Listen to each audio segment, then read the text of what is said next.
আসসালামু আলাইকুম। আচ্ছা, আমাদের কাজ শক্তি ক্ষমতার শক্তি সম্পর্কিত আমরা আলোচনা করব, ঠিক আছে? তো শক্তি সম্পর্কিত যে আলোচনাগুলো আছে আমরা ইনশাল্লাহ সব আজকে শেষ করে দেবো, এবং এখান থেকে যে এমসিকিউ খুবই গুরুত্বপূর্ণ এমসিকিউ এখান থেকে। তো শক্তি সম্পর্কিত এমসিকিউ কিন্তু খুবই গুরুত্বপূর্ণ, একটু কঠিন। তো আমরা চাই যে সহজেই যেন অ্যান্সার করতে পারি, এই জন্য আজকে আমরা শক্তির পাঠটা পড়াবো। তো আপনারা অবশ্যই ক্লাসগুলো নিয়মিত দেখবেন, ঠিক আছে? যারা ক্লাস দেখবেন মিনিমাম একটা কমেন্ট করবেন, ঠিক আছে?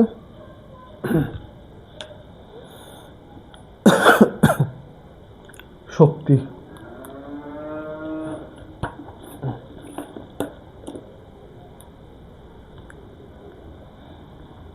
শক্তির অনেক প্রকারভেদ আছে না? যান্ত্রিক শক্তি, শব্দ শক্তি, তাপ শক্তি,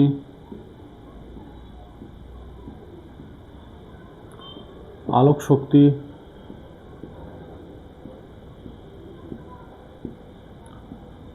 বিদ্যুৎ শক্তি,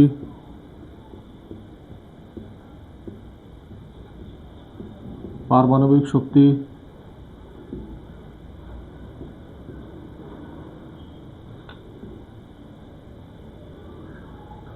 চৌম্বক শক্তি, নিউক্লিয় শক্তি,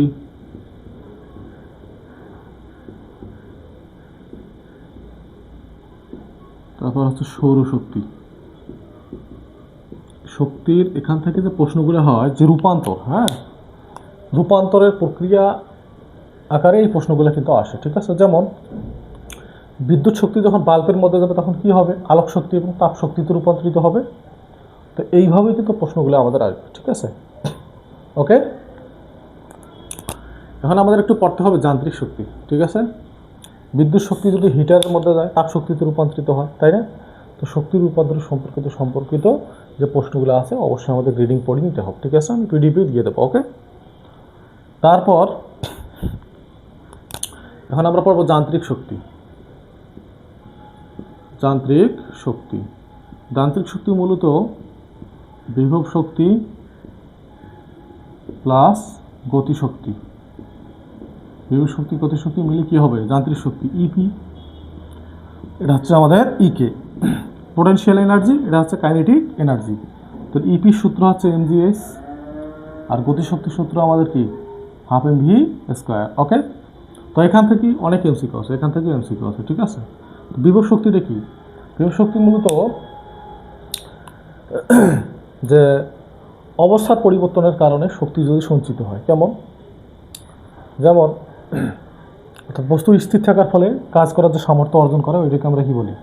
বিভব শক্তি, সঞ্চিত শক্তি, ওকে? বা স্থিতি শক্তি, মাথায় রাখতে হবে। স্প্রিং যদি আমি টান দিয়ে নিয়ে আসি, তাই স্প্রিং যতক্ষণ এখানে স্থির থাকবে ওটাকে আমরা কি বলবো? বিভব শক্তি, ঠিক আছে? স্প্রিংটা ছাড়িয়ে দেবো, গতিশক্তিতে রূপান্তরিত হবে, তাই না? আবার ট্যাঙ্কির মধ্যে পানি ফেলেছি, পানি তো জমা আছে, স্থিতি শক্তি। পানি যখন ছেড়ে দেবো কী শক্তিতে পরিণত হবে? গতিশক্তি। তীর ধনুক আছে না, আমরা টান মারিয়ে আসছি, যতক্ষণ এখানে নিয়ে রাখছি শক্তি জমা আছে, তার মানে আমাদের বিভব শক্তি যখন ছেড়ে দেবো কী শক্তিতে পরিণত হবে? গতিশক্তি, ঠিক আছে? এই যে বিভব শক্তি উচ্চতার উপর নির্ভর করে, মাথায় রাখতে হবে। ইপি সমানুপাতিক এইচ, ঠিক আছে? তাহলে উচ্চতা যত বেশি বিভব শক্তি তত বেশি, উচ্চতা যত কম বিভব শক্তি তত কম, ওকে? গতিশক্তি ইকে হাফ এম ভি স্কোয়ার। এই গতিশক্তি মাথায় রাখতে হবে, গতিশক্তি বেগের বর্গের সমানুপাতিক, ওকে? তো এখান থেকে একটা সূত্র নিয়ে আসতে পারি, EK one by EK two সমান V one by V two, তার উপর কি? Square, okay? এই সূত্রটা কিন্তু আমাদের লেখা যায়, উল্টো করে যদি লিখি E K two by E K one, V two by V one, তারপর কি? Square, okay? মাথায় রাখতে হবে এমসিকিউর জন্য, ঠিক আছে? তো গতিশক্তির সঙ্গে আবার ভরবেগের একটা সম্পর্ক আছে, ওই সম্পর্কটা একটু জানতে হবে এমসিকিউর জন্য, খুবই ইম্পর্টেন্ট, ঠিক আছে? তো দেখি আপনারা যারা ক্লাস করবেন মিনিমাম একটা লাইক দেবেন অথবা একটা কমেন্ট করবেন, ঠিক আছে? তাহলে আমরা বুঝতে পারবো যে আমাদের কতজন ক্লাস করতেছে, কারা একটি, ঠিক আছে? আমরা তো নইলে বুঝতে পারবো না। পরীক্ষা তো বেশি জন আপনারা দিতে পারেন না, কয়েকজন পরীক্ষা দেন, 10 জন 8 জন, এরকম করে আসলে চাকরি হয় না। ঠিক আছে, ফুল ডেডিকেটেড লাগে। ঠিক আছে, তো আজকের ক্লাসটা রেকর্ডেড, একটু ব্যস্ততার কারণে এতটুকুই আর কি। ঠিক আছে, তো গতিশক্তি ও ভরবেগের মধ্যে সম্পর্ক।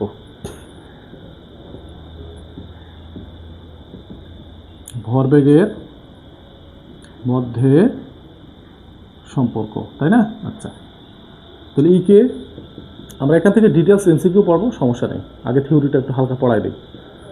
তাহলে ভরবেগ, ভরবেগ হচ্ছে আমার পি সমান এমভি। ঠিক আছে, ভরবেগ পি সমান কি? এমভি। ঠিক আছে, ভর এবং বেগের গুণফলকে ভরবেগ বলে। আর ভরবেগের সঙ্গে গতিশক্তির একটা সম্পর্ক, ইকে সমান পি স্কয়ার বাই 2a। তো এখান থেকে এই সম্পর্কটা কিন্তু বের করানো যায়। ইকে সমানুপাতিক পি স্কয়ার, গতিশক্তি ভরবেগের বর্গের সমানুপাতিক। ঠিক আছে, আবার বেগেরও আরেকটা সূত্র কি পড়লাম একটু আগে, গতিশক্তি বেগের বর্গের কি সমানুপাতিক, তাই না? তো এখান থেকে একটা সূত্র নিয়ে আসি, ইকে 1 ভাগ ইকে 2 সমানুপাতিক থাকলে এভাবে লেখা যায়। ঠিক আছে, E1 বাই E2 তার উপর কি স্কোয়ার, তাই না? তো এখান থেকে তো একটু আগে দেখাইলাম, EK1 বাই EK2 সমানুপাতিক থাকলে এভাবে লেখা যায়, মাথায় রাখতে হবে একটু। ঠিক আছে, তো এখান থেকেই মূলত আমাদের এমসিকিউ শক্তির, এখান থেকে এমসিকিউ, এগুলো থেকে আমাদের এমসিকিউ। ঠিক আছে, পার্ট মাথায় রাখতে হবে এই সূত্রগুলা। ঠিক আছে, এখান থেকে আমাদের এমসিকিউ হবে। তার আগে আমি কয়েকটা জিনিস পড়াই দিই, একটু পড়াই দিই। সংরক্ষণশীল বল আর একটা কি অসংরক্ষণশীল বল। ঠিক আছে,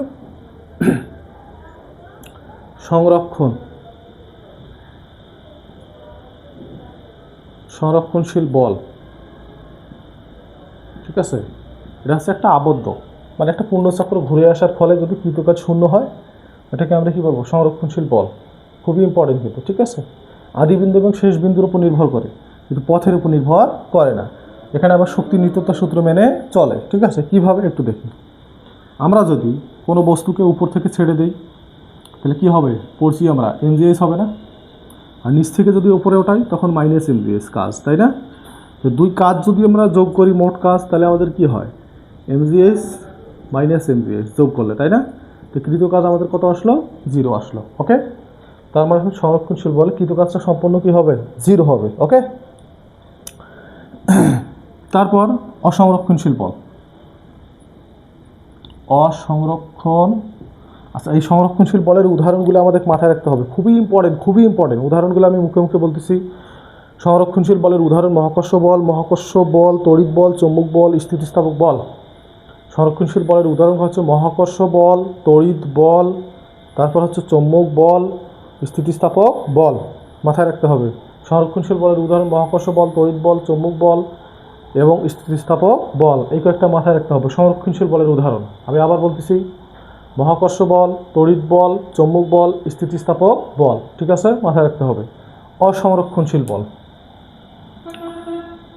অসংরক্ষণশীল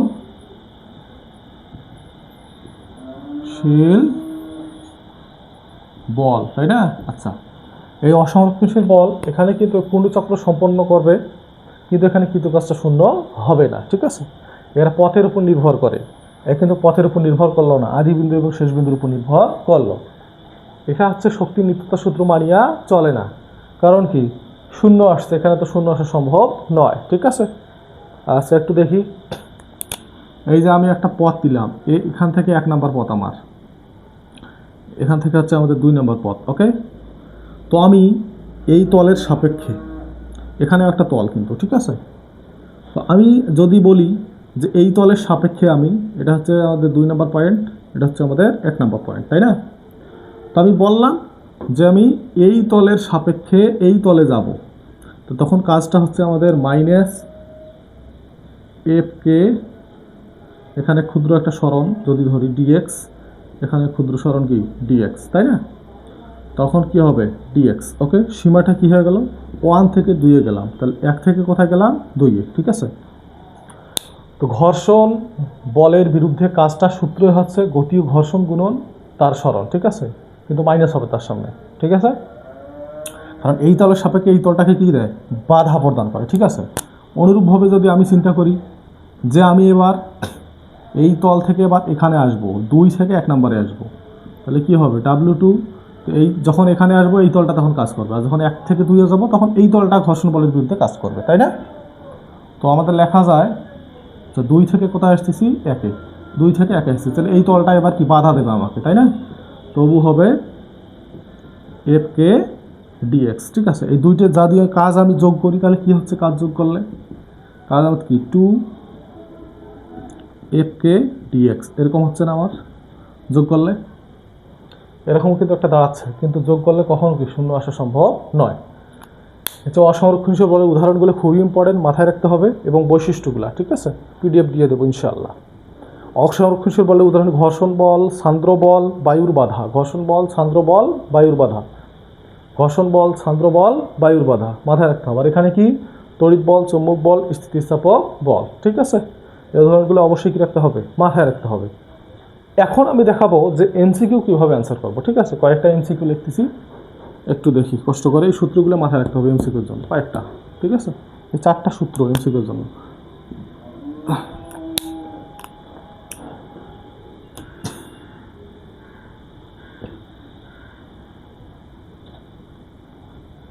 আচ্ছা, এখন কীভাবে প্রশ্ন আসতে পারে একটু আমরা দেখি। এই প্রশ্নগুলো আমাদের সলভ করা শিখতে হবে, ঠিক আছে?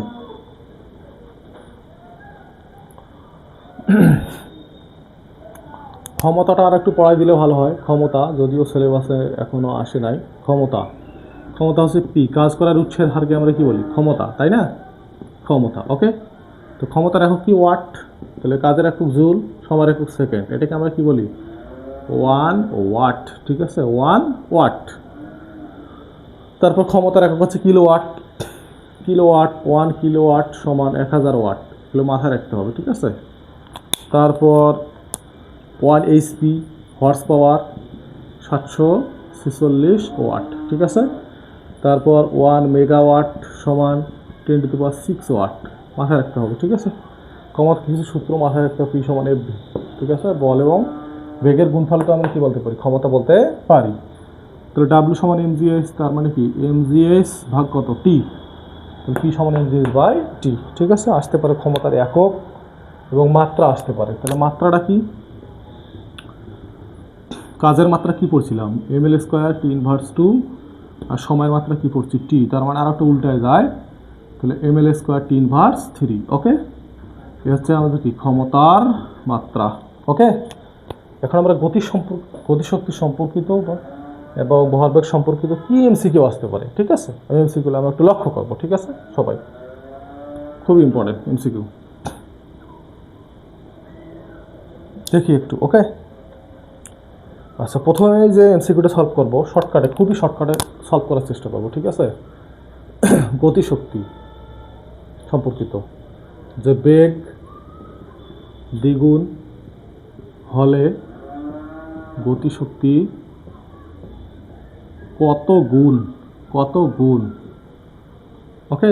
বেগ সমানুপাতিক ইকে সমানুপাতিক v², ইকে সমান v² লেখা যায়, ঠিক আছে? বেগ কয় গুণ, বেগ হচ্ছে দ্বিগুণ, তার মানে 2-এর উপর v², তাহলে গতিশক্তি কয় গুণ, 4 গুণ, ঠিক আছে? মাথায় রাখতে হবে, ওকে?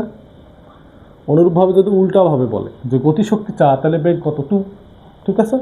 এখানে আসতে পারে বেগ 3 গুণ, তাহলে বেগ 3-এর উপর স্কোয়ার, তাহলে গতিশক্তি কত, 9 গুণ, ঠিক আছে? মাথায় রাখতে হবে। তারপর অনুরূপভাবে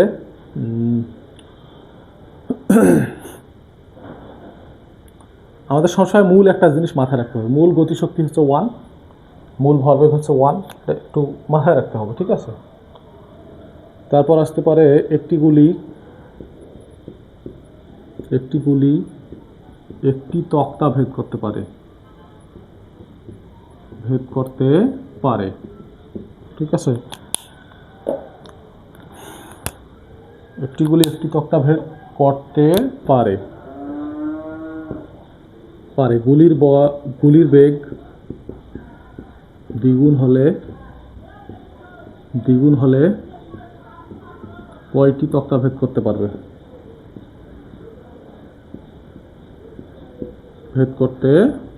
ঠিক আছে? তাহলে একটি গুলি একটি তক্তা ভেদ করতে পারবে, গুলির বেগ কয় গুণ বাড়াই দিচ্ছি, 2 গুণ, তাহলে কয়টি তক্তা ভেদ করতে পারে, মাথায় রাখবা। n সমান v², একটি গুলি একটি তক্তা ভেদ করতে পারে, গুলির বেগ দ্বিগুণ, তাহলে গুলির বেগ দ্বিগুণ 2 এর উপর স্কোয়ার, তাহলে কয়টা তক্তা? 4টি তক্তা। এন মানে হচ্ছে এখানে তক্তার সংখ্যা, ঠিক আছে? এন থেকে এখানে তক্তার সংখ্যা। অনুরূপভাবে যদি আসে একটি গুলি একটি তক্তা ভেদ করতে পারে, গুলির বেগ 4 গুণ হলে কয়টি তক্তা ভেদ করতে? গুলির বেগ 4 গুণ 4-এর উপর স্কোয়ার, তার মানে কয়টি তক্তা? 16টি তক্তা। আবার উল্টাভাবে আসতে পারে 4টি তক্তা ভেদ করতে বেগ কত? তাহলে এন এর মান 4, স্কোয়ার রুট হয়ে গেল, তার মানে 2টি।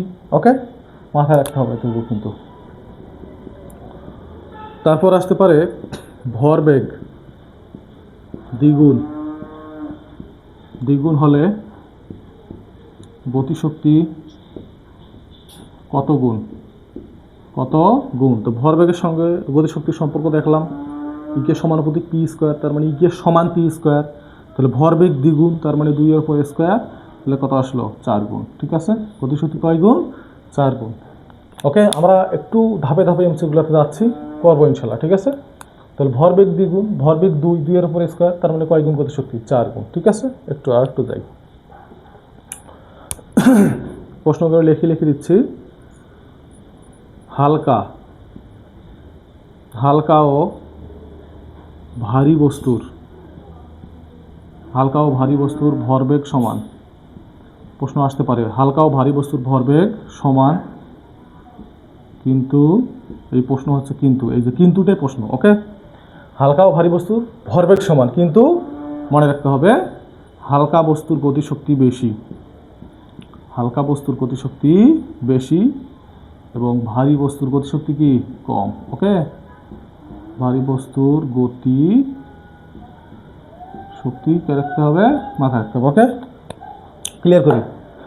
যখন বলবো হালকা ও ভারী বস্তুর ভরবেগ সমান, তখন হালকা বস্তুর গতিশক্তিটা বেশি হবে, ভারী বস্তুর গতিশক্তি কি হবে? কম হবে। ঠিক আছে, এখানে আবার উল্টা একটা প্রশ্ন আসে, গতিশক্তি সমান, কার ভরবেগ বেশি? মাত্র যার ভর বেশি তার ভরবেগ বেশি, তার মানে ভারী বস্তুর ভরবেগটা বেশি।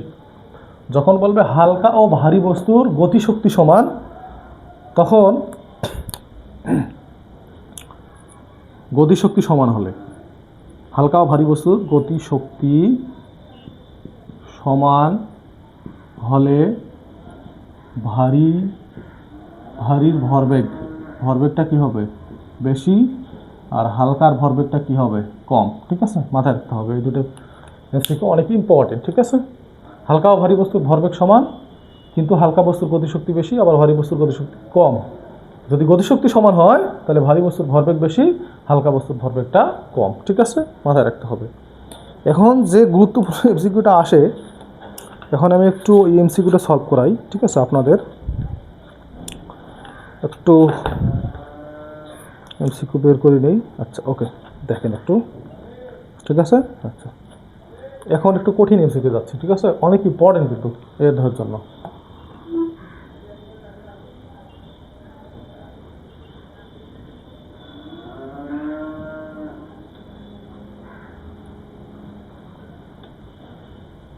এখন একটু দেখি। ঠিক আছে, এখানে একটা প্রশ্ন বলছে, একটু শর্টকাটে শিখবো কিন্তু এমসিকিউগুলো। ঠিক আছে,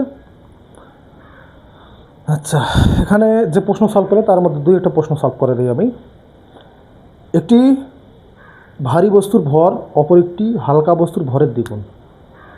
মানে হালকা বস্তুর ভর আমরা ধরবো, যদি এরকম হয় হালকা বস্তুর ভর m1 আর ভারী বস্তুর ভর তার দ্বিগুণ।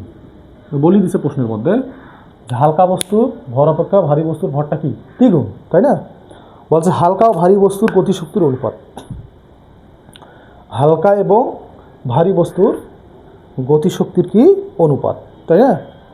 হালকা ও ভারী বস্তুর গতিশক্তির অনুপাত। আচ্ছা, এখন আমি যদি ধরি হালকা বস্তুর গতিশক্তি হচ্ছে ইকে1 এবং ভারী বস্তুর গতিশক্তি ধরি কি ইকে2, এই গতিশক্তির অনুপাত বের করতে বলছে। বলিয়ে দিছে হালকা বস্তুর গতিশক্তি এবং ভারী বস্তুর গতিশক্তির কি অনুপাতটা কত, তাই না? আচ্ছা, একটু আগে যে আমি সূত্র পড়াইলাম P1²/2m, পড়লাম তো আমরা সুন্দরভাবে, তাই না?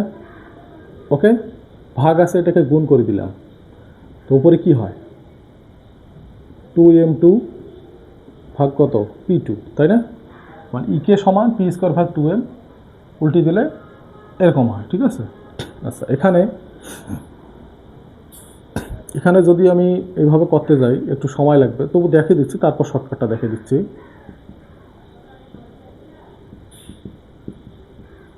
এখানে পি, তাই না? যদি আমরা ইকে সমান, এই সূত্র আমরা পড়ছি পি স্কোয়ার বাই 2m, তাই না? তার মানে এর সঙ্গে একটা সম্পর্ক আমাদের বের করতে হবে, তাহলে শর্টকাটে আমরা পাবো ইকে 1 বাই ইকে 2 m2 বাই কত m1, এই সম্পর্কটা আমাদের বের করতে হবে, ঠিক আছে? তাহলে গতিশক্তির সঙ্গে ভরের সম্পর্ক হচ্ছে এটা, যেহেতু ব্যস্তানুপাতিক, এটার সঙ্গে এটা ব্যস্তানুপাতিক, ইকে 1 by E K 2 m2 by m1, ঠিক আছে? তো এখান থেকে যদি দেখি m2 মানে ভারী বস্তুর ভর কত? দ্বিগুণ, তাই না?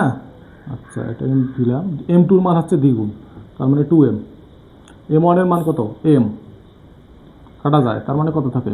2/1, তার মানে ইকে 1 অনুপাত ইকে 2, 2:1, 2:1। এই শর্টকাটটা আমাদের একটু জানতে হবে। কিভাবে? হালকা বস্তুর ভরটাকে m1 সমান m, আর ভারী বস্তুর ভরটাকে আমরা ধরলাম m2 সমান m, ঠিক আছে? তো এখানে প্রশ্ন হচ্ছে আমাদের জানতে হবে যে গতিশক্তির সাথে ভরের কী সম্পর্ক? ব্যস্তানুপাতিক সম্পর্ক, E K 1 by E K 2 equal m2 by m1, ঠিক আছে? তো ভারী বস্তুর ভর দেওয়া আছে, হালকা বস্তুর ভর m1 দেওয়া আছে। এখন এই শর্টকাটটা জানতে হবে, শর্টকাটটা জানলে আমাদের অনায়াসে পাওয়া যাবে, ঠিক আছে? এই যদি বিস্তারিত করি একটু ডিটেলস, তখন সময় লাগবে, ঠিক আছে? কাটাকাটি করতে হবে। তাহলে ইকে 1 by E K 2 m2 by m1, ঠিক আছে? আচ্ছা, আর এর সঙ্গে তো আবার আরেকটা সম্পর্ক আছে, একটু আগে দেখালাম ইকে 1 by E K 2 p1 by p2, তার উপর কি স্কোয়ার, বা v1 বাই v2 তারপর স্কোয়ার, এতটুকু মাথা রাখতে হবে। আরেকটা প্রশ্ন আমরা করি সলভ। 4 কেজি 6 কেজি ভরের দুটি বস্তুর সমান ভরবেগ, এদের গতিশক্তির অনুপাত কত? তো একই প্রশ্ন আসতেছে, একই প্রশ্ন আবার এই প্রশ্নটা ঘুরে উল্টে আসতেছে। বলছে 4 কেজি আর একটা হচ্ছে কয় কেজি? 9 কেজি। ওকে, 4 কেজি এবং 9 কেজি, তার মানে 9 কেজিটা বড়, ওকে, ভারী বস্তু m2, আর হালকা বস্তু কি m1, তাই না? তাহলে ভারী বস্তুর ভর 9 কেজি, হালকা বস্তুর ভর 4 কেজি, তাহলে গতিশক্তির অনুপাত কত? এখন এখানে মান বসা দিলে তো হয়ে যাচ্ছে 4/4, তাই না? তাহলে গতিশক্তির অনুপাত বের হবে 4/9/9:4, ঠিক আছে? এই যে এখানে বসা দেবো, ভারী বস্তু হালকা বস্তুর ভর বসা দিলাম, তাহলে গতিশক্তির অনুপাত পাওয়া যায়, ঠিক আছে? ওকে, এবার যে প্রশ্নটা, কোনো বস্তুর গতিশক্তি 300% বৃদ্ধি করলে ভরবেগ কত বৃদ্ধি হবে, তাই না? একটু দেখুন, প্রশ্নটা একটু লিখতে হবে।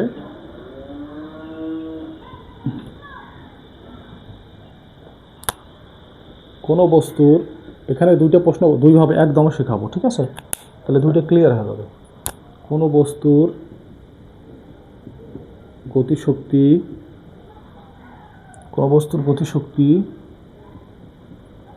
300% বৃদ্ধি করলে ভরবেগ কত বৃদ্ধি পাবে? ভরবেগ কত বৃদ্ধি পাবে, ঠিক আছে? এইটা হচ্ছে একটা প্রশ্ন। তো উল্টা প্রশ্নটা কীভাবে আসে, তাই না? কোনো বস্তুর ভরবেগ 300% বৃদ্ধি করলে গতিশক্তি কত বৃদ্ধি পাবে, ঠিক আছে? দুইটা প্রশ্ন আমি দুই পাশে লিখতেছি একসঙ্গে, যে ভরবেগ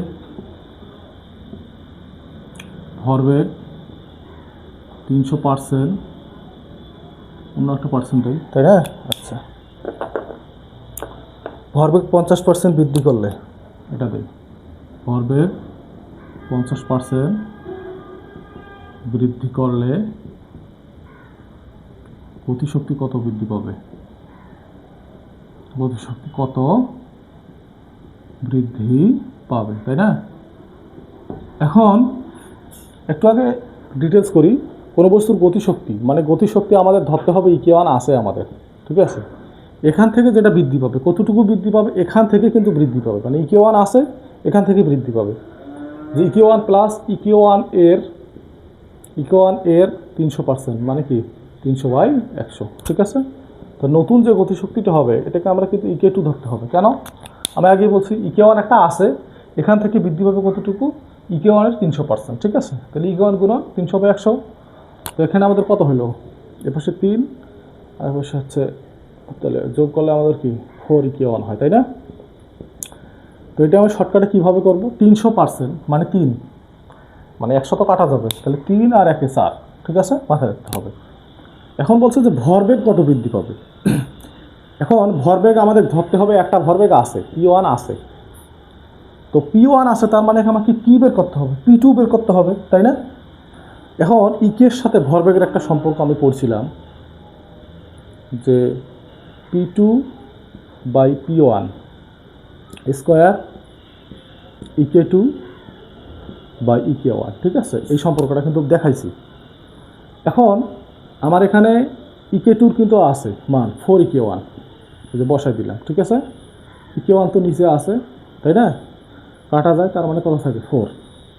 তাহলে এখান থেকে স্কোয়ারটা যদি আমি পার করে নিয়ে যাই তখন হয় √4, তার মানে 2, তার মানে আমার ভরবেগ কত থাকলো, 2P1 থাকলো, তাই না? এখন বলছে আমাকে ভরবেগ বৃদ্ধি, তো ভরবেগ বৃদ্ধি আমি জানি এত সময় পাবো না, বোঝাচ্ছি। ভরবেগ বৃদ্ধি তাহলে মানে P2 মাইনাস কত P1, তাহলে P2-র মান তো 2P1 মাইনাস কত P1, তাহলে কত থাকে P1, তার মানে 100% বৃদ্ধি পাবে। কতটুকু বৃদ্ধি পাবে, 100%, ঠিক আছে। শর্টকাটটা যে বললাম, কোনো বস্তুর গতিশক্তি 300% মানে কি, 300% মানে 4K1, এই 200% বলে 2K1, 50% বললে 0.51, ঠিক আছে, এভাবে মাথায় রাখতে হবে।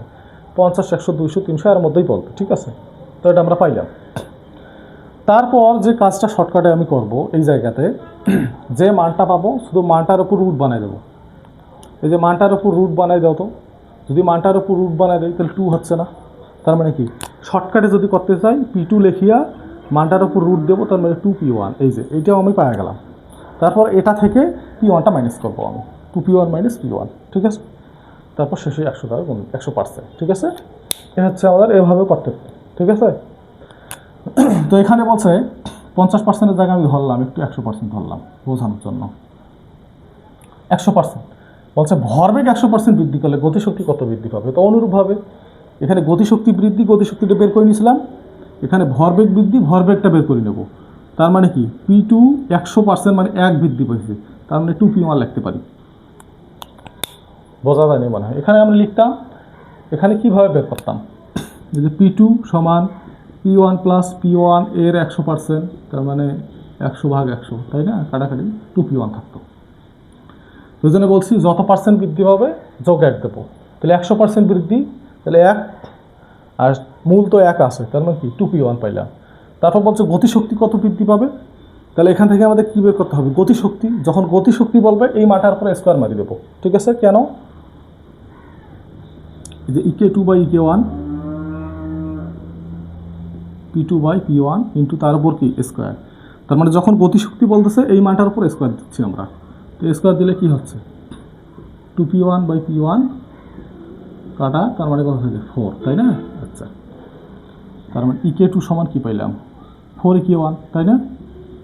যখন বলবে আমাদের ভরবেগ কত গতিশক্তি বৃদ্ধি, তখন এই মানটার উপর রুট দেবো, ঠিক আছে, তাহলে ভরবেগ পাবো। আর যখন ভরবেগ বৃদ্ধি এই জায়গায় বলবে তখন গতিশক্তির এই জায়গায় কী দেবো, স্কোয়ার দেবো, তাহলে গতিশক্তি পাবো, ঠিক আছে। মানে এই ভরবেগের উপর কী দেবো, স্কোয়ার করে দেবো, তাহলে গতিশক্তিটা পাবো শর্টকাটে। এখন গতিশক্তি বৃদ্ধি বলছে, গতিশক্তি বৃদ্ধি তার মানে কি EK2 মাইনাস কি EK1, তাহলে আসছে 4 EK1, আগের মতোই বিয়োগ করবো শুধু জাস্ট, তাহলে 3 EK1, তার মানে কি 300% বৃদ্ধি পাইলে, কত পার্সেন্ট, 300%, মানে গতিশক্তি বৃদ্ধি পেয়েছে 300%, গতিশক্তি 300%, তখন ভরবেগ কত 100%, ভরবেগ 100%, তখন গতিশক্তি 300%, ঠিক আছে। মাথায় রাখতে হবে একটু শর্টকাটটা কীভাবে, একটু মাথায় রাখতে হবে খালি। 300% বলছে, 3-এর সঙ্গে 1 যোগ 4P1, এটার উপর আমার কী করবো, রুট সুন্দর করে করবো। তো রুট করলে কী হবে 2, P2 সমান 2P1, তারপর আমি বিয়োগ করে দেবো। ভরবেগ বৃদ্ধি, এটার সঙ্গে 1 যোগ 2P1, এটার উপর আবার কী করবো, স্কোয়ার করবো, স্কোয়ার করলে গতিশক্তি পাবো, ঠিক আছে। 2 এর উপর স্কোয়ার মানে কি গতিশক্তি পাইলাম, এটা আবার বিয়োগ করবো, ঠিক আছে।